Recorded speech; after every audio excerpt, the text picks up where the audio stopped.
Hello everyone, আসসালামু আলাইকুম। আজকে নিয়ে আসলাম দুম্বার গোস্ত রান্না করা। এই দুম্বার গোস্ত রান্নতে হলে এগুলো উপকরণ লাগবে। তো এখন হাঁডির মধ্যে দিয়ে দিলাম তেল, দিয়ে দিলাম জিরা,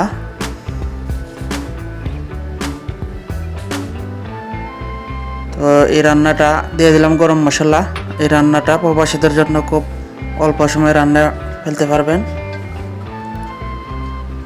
ভালো করে ভেজে নেবেন গরম মশলা সাথে জিরাগুলা।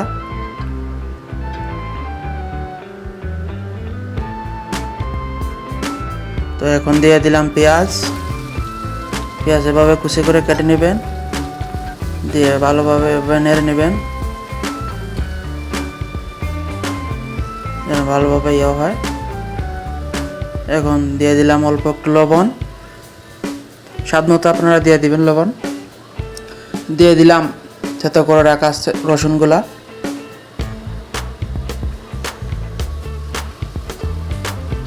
তো ভালোভাবে এখন ভেজে নেবেন ব্রাউন কালার হওয়া পর্যন্ত। ব্রাউন কালার হয়ে এসেছে, এখন দিয়ে দেব টমেটো দিলে এটা একটু স্বাদ হয় দুম্বার গোস্ত।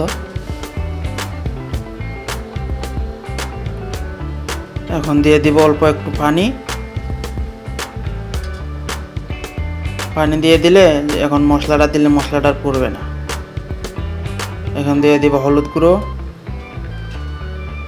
তারপর দিয়ে দেব মরিচ গুঁড়ো, অল্প একটু মরিচ বাইরে পড়ে গেছে। এখন দিয়ে দিব ধনিয়া গুঁড়ো,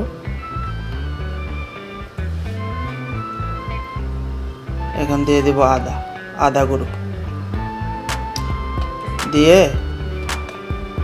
এখন ভালো করে মশলাগুলো কষিয়ে নেব। তারপর দিয়ে দিলাম অল্প জিরা গুঁড়ো দিয়ে এখন ভালো করে মশলা কষিয়ে নেব। আপনারাও ভালো করে কষিয়ে নেবেন। এটা হচ্ছে দুম্বার গোস্ত রান্না করতে গেলে এভাবে কষিয়ে নিতে হয়। বেশিরভাগ প্রবাসীরা রান্না করতে গেলে সহজ হবে। তো ভালোভাবে কষিয়ে নেবেন।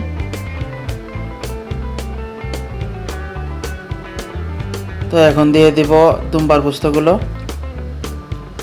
দিয়ে ভালো করে নেড়ে মাংসগুলো কষিয়ে নিব। আপনারাও এভাবে নেড়ে কষিয়ে নেবেন, তাহলে দুম্বার গোস্ত খাইতে অনেক মজা হবে, স্বাদ হবে। তো বন্ধুরা, যারা যারা আমার চ্যানেলে নতুন, সবাই আমার চ্যানেলে যুক্ত হয়ে যাবেন নতুন নতুন ভিডিও পেতে।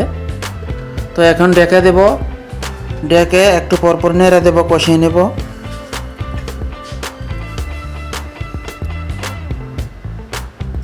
তো ফাইনালি এখন ডেকে দেবো, 30 মিনিট পরে আবার আসবো। 30 মিনিট পরে আসলাম।